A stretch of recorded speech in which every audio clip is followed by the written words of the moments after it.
Enggak balik.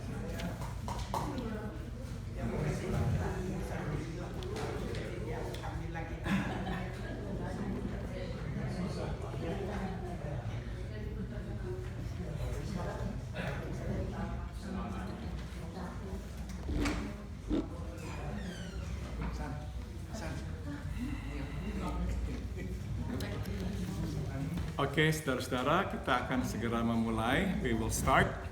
Mari kita masuk dalam doa. Let us pray. Bapa dalam surga, terima kasih kami boleh datang belajar firman-Mu. We thank you, Heavenly Father, for this opportunity to study your word.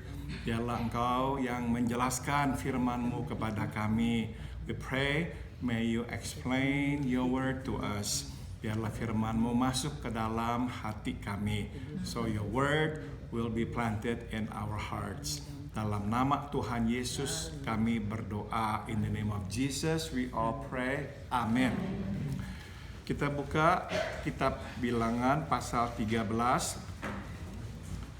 The book of Numbers chapter 13.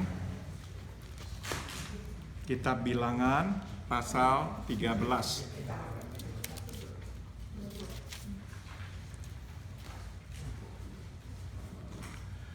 Kita akan membaca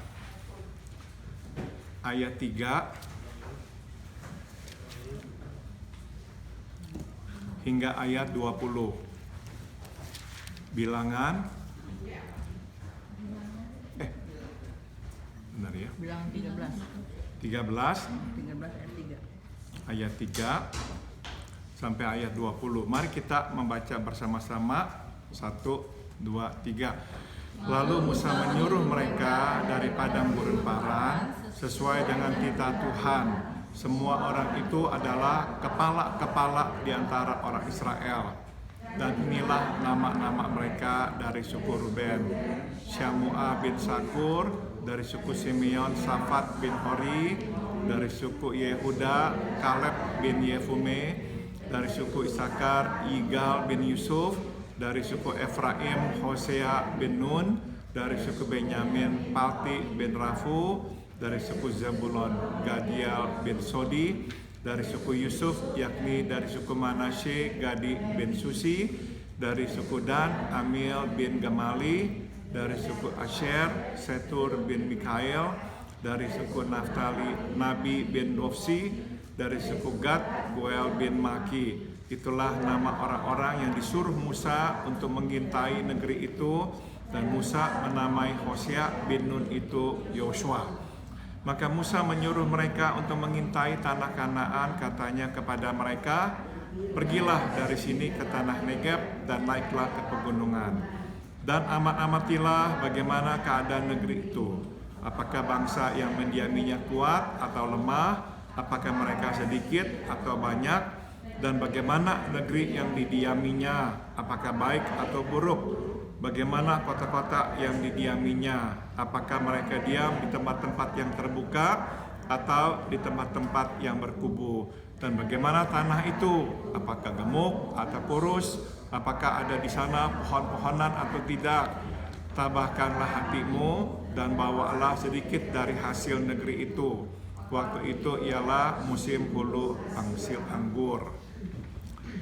Mari kita masuk sekarang ke halaman 16 ya.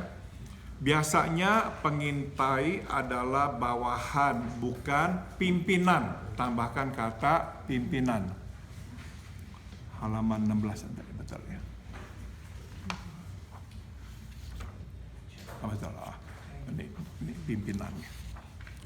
Biasanya pengintai adalah bawahan, bukan pimpinan.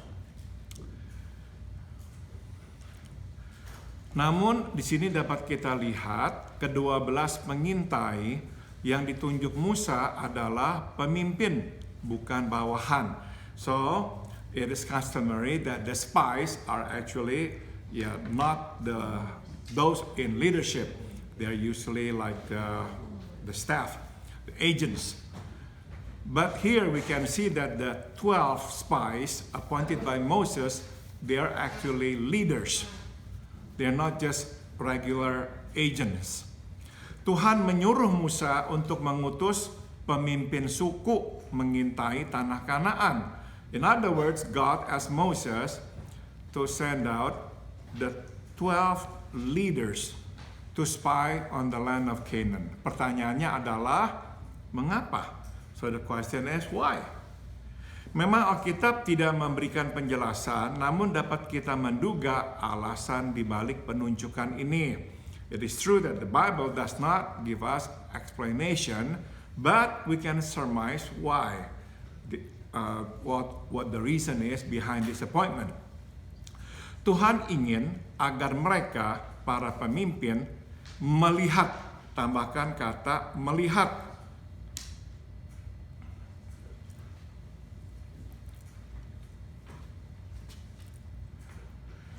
dengan mata kepala sendiri kondisi tanah Kanaan, tanah yang diberkati Tuhan dan disiapkan untuk Israel. And the reason is God wanted them, the leaders, to see with their eyes the condition of the land of Canaan, the land that has been blessed by God and prepared for Israel. Sebagai pemimpin, mereka berpengaruh membesarkan hati rakyat dan menggerakkan mereka maju menempati tanah yang dijanjikan Tuhan. As leaders, they had the influence to encourage, to strengthen the people's hearts, and to move them to take possession of the land promised by the Lord. Jadi stop dulu di ini.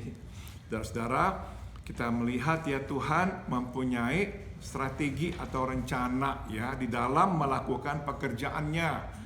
So you can see here that God had a strategy, a plan to do His work. Tuhan sengaja menyuruh Musa menunjuk 12 pemimpin, ya bukannya serdadu biasa, untuk menjadi mata-mata masuk ke tanah Kanaan.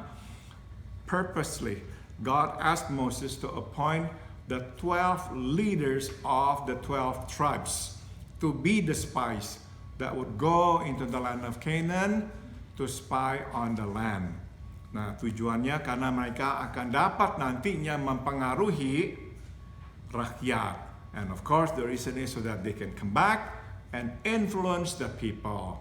Nah, saudara, kita bisa juga jadinya sedikit banyak menduga sebetulnya sudah mulai ada ketakutan. Bagaimanapun juga, waktu mereka melihat tanah di depan mereka, sudah ada bangsa-bangsa yang tinggal di sana, tidak bisa tidak hati mereka mungkin ciut. Ya, even though the Bible doesn't say it to us here, but we can surmise that most likely the people of Israel began to doubt, began to be afraid. They are going to move into this land, and they knew that there were people living in this land, so they were not sure if they could actually take possession of this. Maka penting Tuhan menyuruh Musa menunjuk pemimpin agar mereka mempengaruhi rakyat, membesarkan hati mereka. Yeah, that's the reason why God appointed the 12 leaders so that they could come back and influence the people, encourage them, take heart to take possession of the land. Kemanakah Tuhan mengutus mereka? Where did God send them to? Ke tanah Negeb, tanah di mana Abraham, Ishak dan Yakub pernah tinggal beberapa ratus tahun sebelumnya. God sent them out to the land of Negev, the land where Abraham, Isaac, and Jacob lived a few hundred years before. Singkat kata, tanah pertama, tambahkan kata pertama, yang akan mereka pijak adalah tanah nenek moyang mereka sendiri. So you see, interesting here, yeah? The first land that they would actually step on was the land of their ancestors. Jadi kalau saudara baca kitab Kejadian, saudara akan menemukan bahwa Abraham, Ishak, dan Yakub tinggal di tanah Negev. Tanah yang sekarang mereka ini nih harus nanti masuk dan mata-matai. If you read the book of Genesis, you can find that actually Abraham, Isaac, and Jacob live in this land, the land of Negev. So they are going to go back to their ancestors' land. Mereka tidak menginjak tanah asing. Mereka akan menginjak tanah air. Tambahkan kata air. Hard to translate this into English. So they are not going to step on a foreign land. They're going to step on their motherland. Ya, tanah air. Tanah air. Ya, tanah tumpah darah. Ternyata tanah yang dijanjikan Tuhan adalah tanah air mereka sendiri. So you see, the land promised by the Lord actually is their own ancestors' land, their own motherland. Tuhan tidak memindahkan, Tuhan hanya memulangkan mereka. Tambahkan kata memulangkan. So you see, God did not move them. God only brought them home. Brought them home. Jadi saudara, mereka ini sebetulnya sedang pulang ke rumah. So you see, they were coming home. Okay. Ada satu pelajaran yang dapat kita petik, yaitu seringkali berkat Tuhan terbesar ada di dalam rumah sendiri. Tambahkan kata rumah.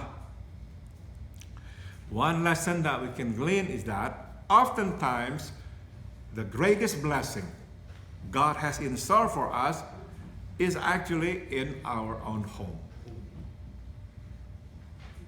Acap kali Tuhan memetikkan berkat buat kita bukan dari pohon yang lain, melainkan dari pohon yang sama.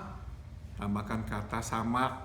Ya, oftentimes God actually bring His blessings to us or pick the fruit of blessing for us not from other trees but from the same tree.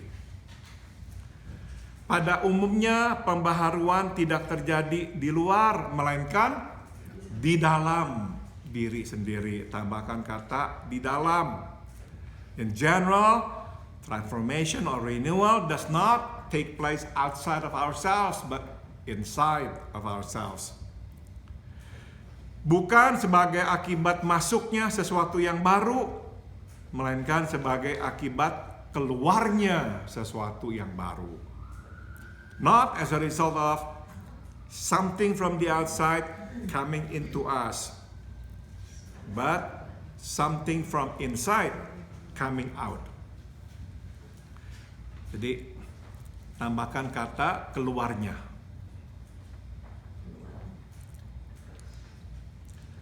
Stop dulu. Saudara-saudara, ingat nggak ada peribahasa yang berkata rumput di halaman tetangga lebih hijau daripada rumput di halaman sendiri. Ingat ya peribahasa itu ya. Nah, Tuhan mau kita itu sadar ya bahwa yang paling hijau adalah rumput sendiri. Ya, you all know the saying ya, the grass at our neighbor's lawn is greener than our own grass. But God wants us to no. Focus on your own grass. It is the greenest. Ya, saudara, kita juga seringkali ya berpikir untuk kita ini bisa menjadi orang yang diberkati Tuhan, mesti ada sesuatu yang dari luar masuk ke dalam diri kita. At times we think to be a blessed person, you know, something from the outside has to come into us. Tapi Tuhan berkata, oh tidak. Yang dari dalamlah yang akan aku perbaharui. But God said, no. I'm going to renew that which is in you. I'm going to transform that which is in you. Ya, jadi sekali lagi saudara, Tuhan selalu minta kita menengok ke dalam. God always wants us to turn our eyes inward.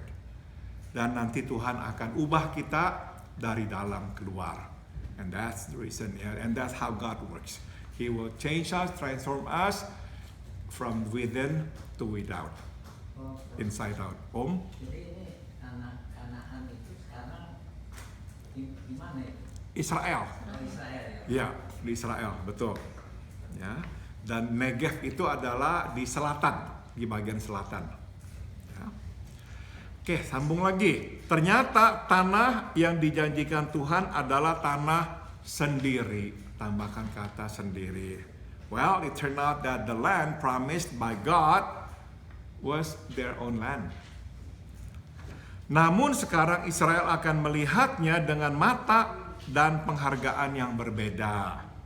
But now Israel would look at it with a different view, with a different appreciation. Bukan lagi sebagai tanah kepunyaan, tambahkan kata kepunyaan, melainkan sebagai tanah pemberian. Indah ya. Not as a possession, but as a gift. Ya, ada kalanya Tuhan mengizinkan kita mengalami kehilangan. Tambahkan kata kehilangan.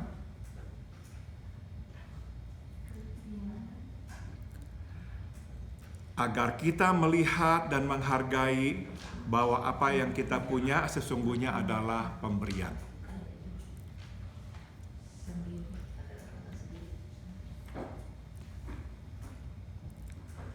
Oke. Singkat kata, kehilangan diperlukan untuk mengubah kepunyaan menjadi pemberian. Saya jelaskan ya. Saudara, Israel sudah tinggal di tanah Kanaan. Ya, Abraham, Ishak dan Yakub sudah tinggal di tanah Kanaan. So you see, Abraham, Isaac and Jacob had lived in the land of Canaan, in the land of Negev. It's their own land. Tapi selama 400 tahun Israel itu tidak tinggal di sana. Israel kehilangan tanah itu. But for about 400 years, Israel did not live there. They lost their land. Nah, sekarang mereka kembali lagi. Waktu mereka kembali, memang ini tanah sendiri sebetulnya. Tapi sekarang mereka melihatnya dengan mata yang berbeda.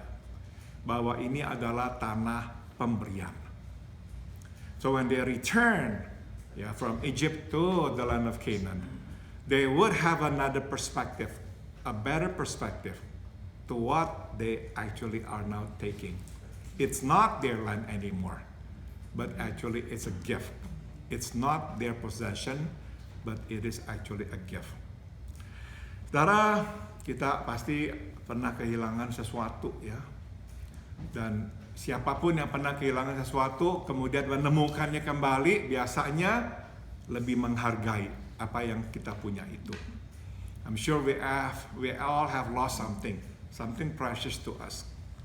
And whatever it is, when we actually found it back, we have a greater appreciation to what we have.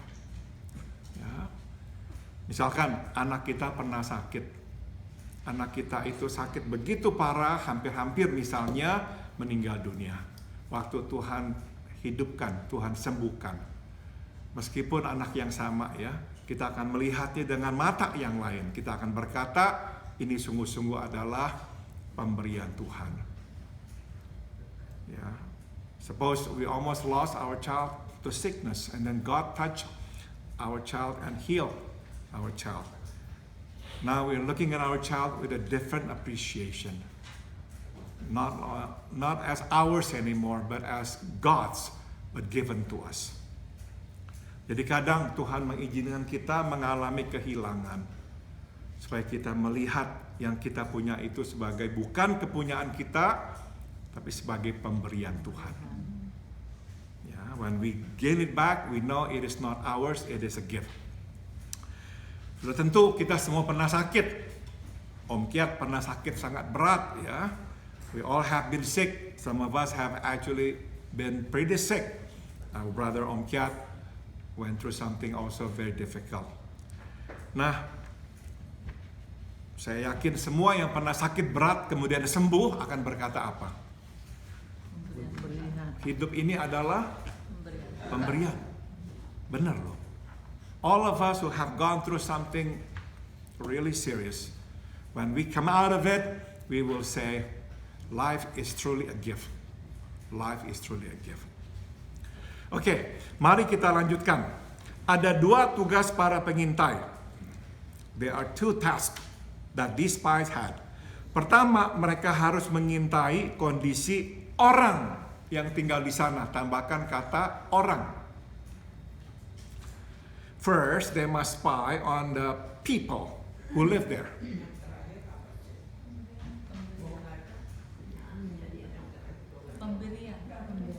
Pemberian. Yang terakhir itu pemberian.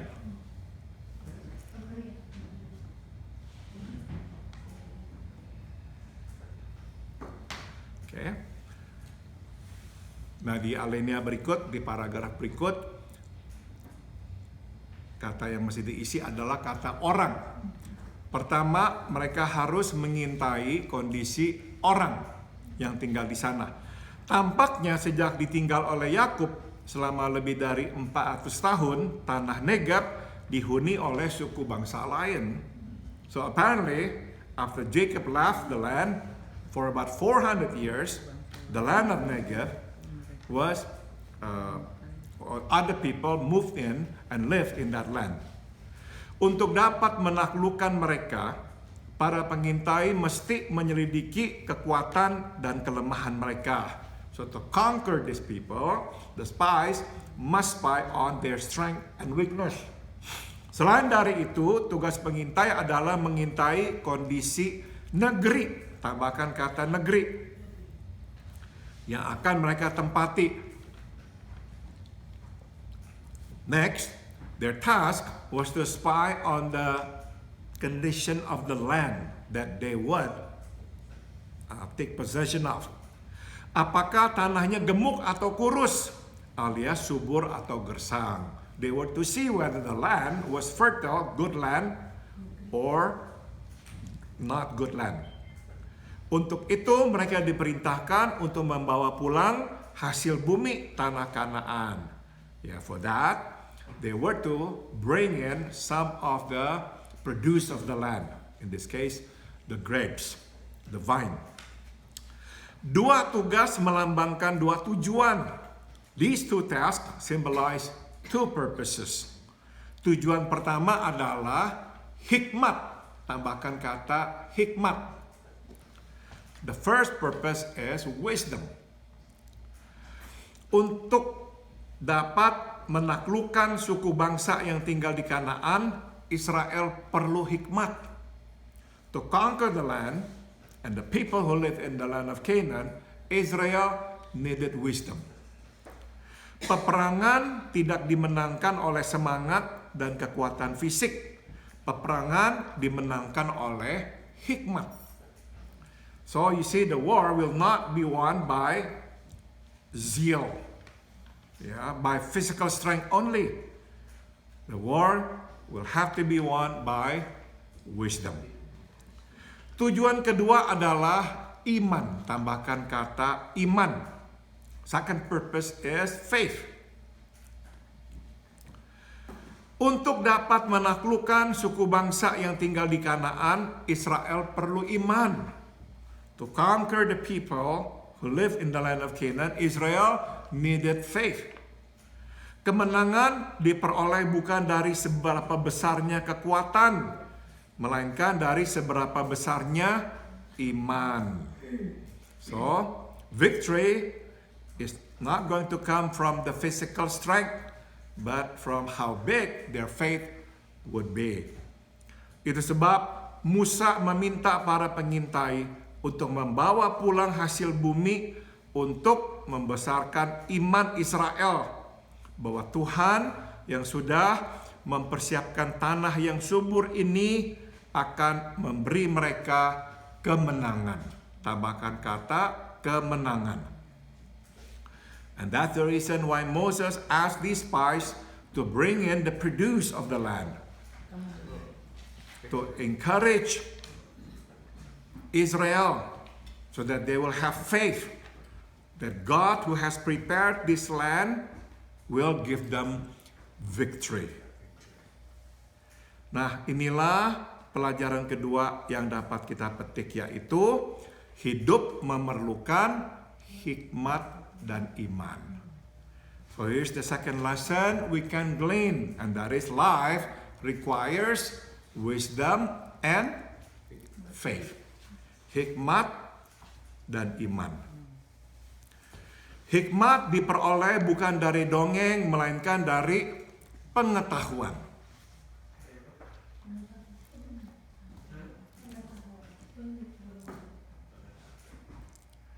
So wisdom is derived not from fairy tales, but from knowledge. Iman diperoleh bukan dari kekuatan, melainkan dari kelemahan. Tambahkan kelemahan. And faith is derived not from strength, but from weakness. Kita tahu, suatu kita tahu kita lemah, kita akan bersandar pada Tuhan. Waktu kita bersandar, kita beriman. We know that when we know we are weak, then we will depend on God.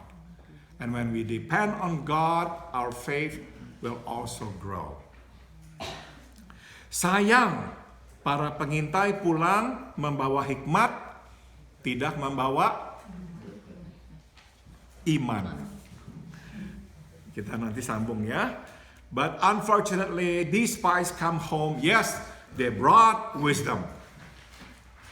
But they did not bring faith.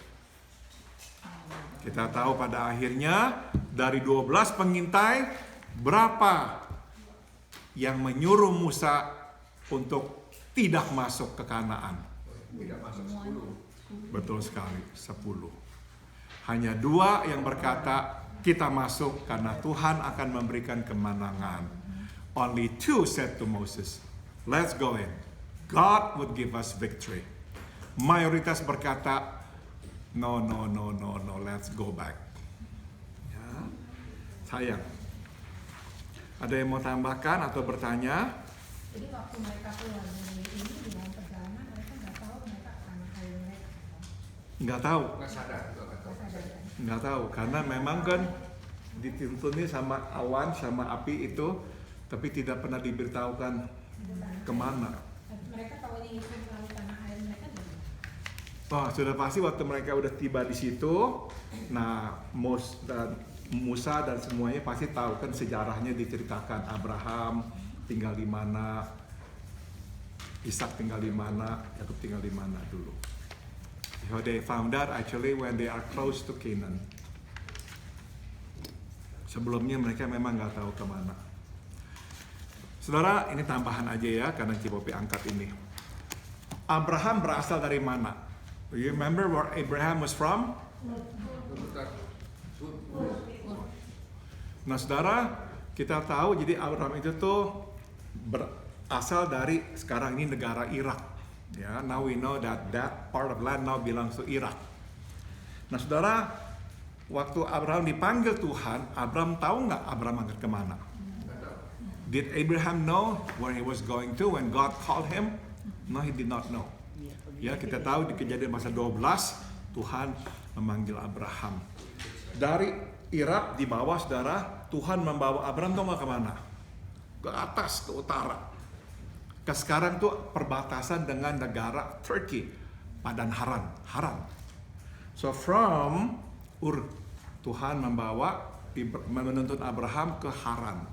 So God took Abraham, led Abraham all the way to the north. Now the border with Turkey. Dari sana baru Tuhan bawa mereka seberang ke Israel, Palestina. Dan dari utara turun lagi ke bawah ke Negev. Jadi saudara, sebetulnya jalan paling cepat langsung saja ke barat. Sebab Abraham dari sini nih Ur, ya, southern Iraq. They just needed to cross to go to Negev, the southern part of Israel. Tapi Tuhan bawa mereka ke atas dulu, ke Turki. Dari Turki nyebrang, baru turun ke bawah. Nah saudara, kalau kita sudah sekarang mengerti itulah cara Tuhan memimpin, kita masih terima loh. Dalam perjalanan mengikut Tuhan tidak ada jalan tol. Jalan pintas. Now we know ya. When we follow God, there is no freeway. There is no toll road. Selalu harus jalan. Indonesia bilang apa? Sempit. Tikus. Ingat ya, jalan tikus. You go round and round and round and round. Ya, nggak ngerti ya Ci ya. Harusnya kan lebih cepat. Itu juga mereka juga di mesin. Harusnya cepat kan. Tapi dia apa?